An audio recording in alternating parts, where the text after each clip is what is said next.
Dalam sejarah panjang peradaban Islam, ada salah satu tokoh yang memiliki dampak besar dalam perubahan perilaku masyarakat Islam. Abu Hamid Muhammad Al-Ghazali.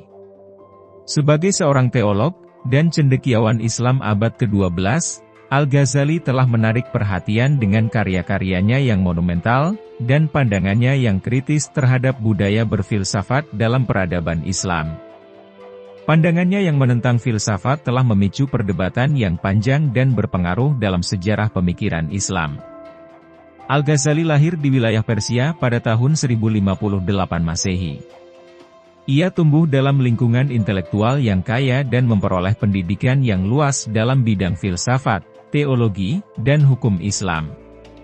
Karyanya yang paling terkenal adalah Ihya Ulumuddin, atau Kebangkitan Ilmu Agama, di mana ia mengeksplorasi berbagai aspek spiritualitas Islam dan memberikan pandangan kritis terhadap pemikiran filosofis ala Yunani yang dominan pada masanya. Al-Ghazali adalah seorang pemikir yang sangat peduli terhadap aspek spiritualitas dalam Islam. Salah satu pandangan dari Al-Ghazali adalah keyakinannya bahwa tradisi spiritual Islam telah mengalami kemunduran yang signifikan, di mana ilmu-ilmu spiritual yang diajarkan oleh generasi pertama umat Islam hampir dilupakan. Ia berusaha untuk membangkitkan kembali semangat spiritual dalam masyarakat Islam.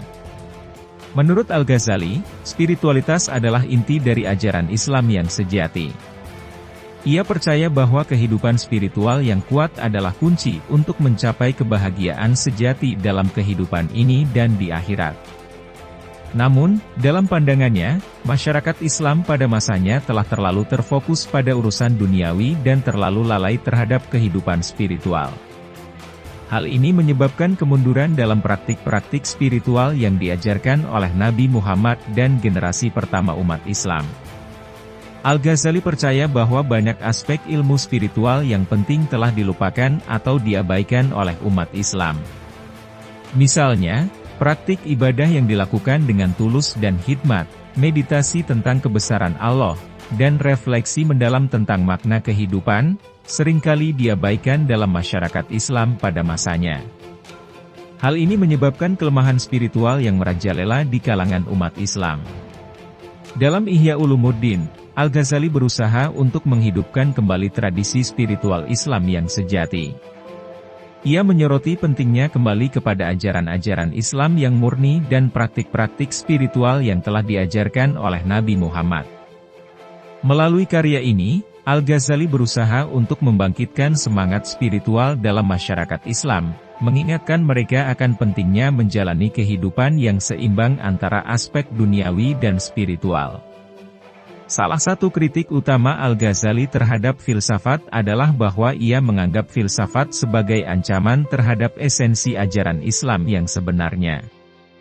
Menurutnya, filsafat cenderung mengarahkan manusia pada keraguan dan spekulasi yang berlebihan, yang dapat merusak iman dan kepercayaan kepada Allah.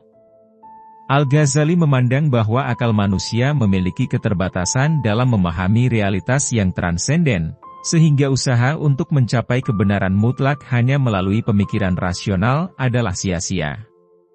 Dalam karya monumentalnya, Tahafut al-Falasifah, atau ketidakjelasan para filsuf, Al-Ghazali secara tajam mengkritik pandangan-pandangan filsafat yang bertentangan dengan ajaran Islam. Karya ini menjadi salah satu tulisan kritis terhadap filsafat yang paling berpengaruh dalam sejarah peradaban Islam. Salah satu kritik utama Al-Ghazali adalah terhadap gagasan tentang kekekalan dunia yang dianut oleh para filsuf Yunani klasik seperti Aristoteles. Menurut pandangan ini, dunia adalah abadi dan tidak berubah, tanpa dimulai dan tanpa akhir. Namun, Al-Ghazali menentang gagasan ini dengan menyatakan bahwa konsep kekekalan dunia bertentangan dengan ajaran Islam tentang keberadaan Allah sebagai pencipta yang mutlak.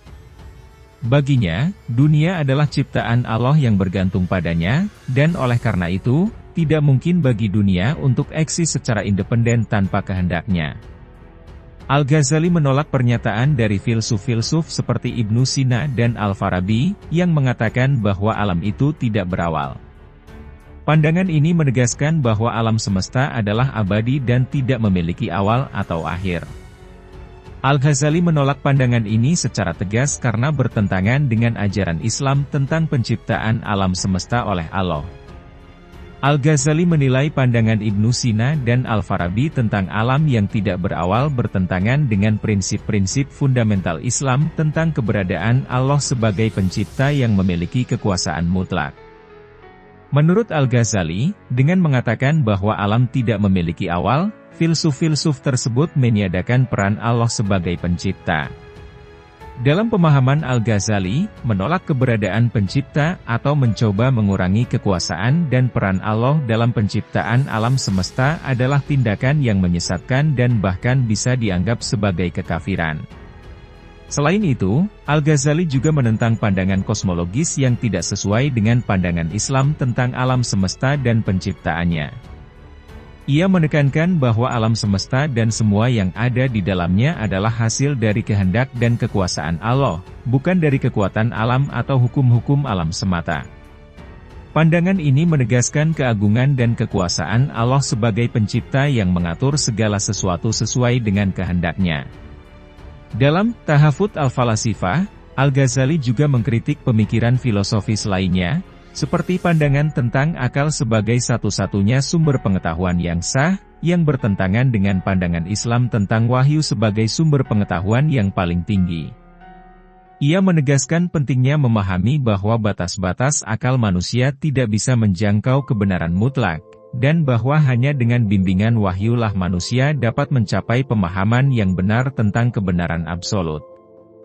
Dampak dari pandangan Al-Ghazali terhadap filsafat dalam peradaban Islam tidak bisa dianggap remeh. Tidak dapat disangkal bahwa karyanya telah mempengaruhi pola pikir intelektual Islam pada masa itu. Dampak yang paling kontroversial dari pandangan Al-Ghazali adalah potensinya dalam menyebabkan kemunduran intelektual dalam peradaban Islam.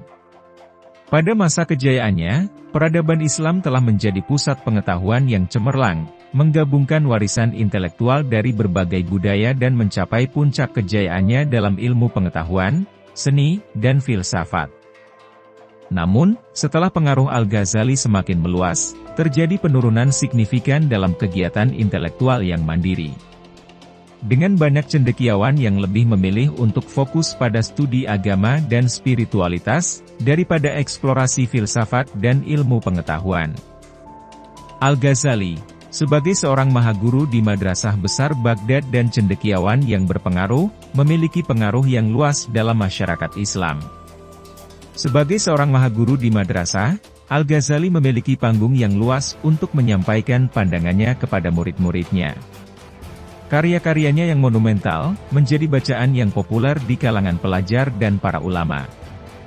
Melalui pengajaran dan tulisannya, ia menginspirasi generasi muda Islam untuk menghidupkan kembali semangat spiritualitas dalam ajaran Islam. Namun, di sisi lain, pandangan Al-Ghazali terhadap filsafat dan ilmu pengetahuan memiliki dampak yang kontroversial. Ia menekankan pentingnya kehidupan spiritual dan menjauhkan diri dari hal duniawi, yang dianggapnya dapat melemahkan keimanan seseorang. Pandangannya ini menyebabkan banyak umat Islam menjadi enggan untuk berfilsafat atau menyibukkan diri dengan perkembangan teknologi dan sains, karena dianggap sebagai hal-hal yang bersifat dunia dan tidak relevan dengan urusan akhirat. Masyarakat Islam menjadi kurang tertarik pada pengetahuan luas yang diperoleh dari ilmu pengetahuan dan filsafat. Mereka lebih cenderung untuk memusatkan perhatian mereka pada aspek-aspek spiritual dan keagamaan, sementara mengabaikan aspek-aspek ilmiah dan intelektual lainnya. Perilaku masyarakat Islam yang cenderung anti-filsafat dan ilmu pengetahuan pada masa inilah yang jadi penyebab kemunduran peradaban Islam. Akibat dari sikap anti-filsafat dan ilmu pengetahuan ini adalah kemunduran dalam kemajuan intelektual dan ilmiah dalam peradaban Islam. Ketika masyarakat Islam enggan untuk menyibukkan diri dengan filsafat dan ilmu pengetahuan, ini mengakibatkan terhambatnya perkembangan dalam berbagai bidang pengetahuan, termasuk sains, matematika, kedokteran, dan astronomi. Yang sebelumnya telah mencapai puncak kejayaannya pada masa-masa keemasan peradaban Islam. Sementara itu, di Eropa, orang-orang yang dulunya belajar sains dan filsafat di dunia Islam, telah mengembangkan semangat belajar di Eropa. Menghasilkan transfer pengetahuan dan ide-ide yang dulunya diajarkan di dunia Islam, termasuk dalam bidang filsafat, seni, dan sains. Para cendekiawan Eropa melanjutkan dan mengembangkan semangat intelektual ini. Inilah salah satu faktor yang menyebabkan munculnya Renaissance dan kemajuan ilmiah yang pesat di Eropa.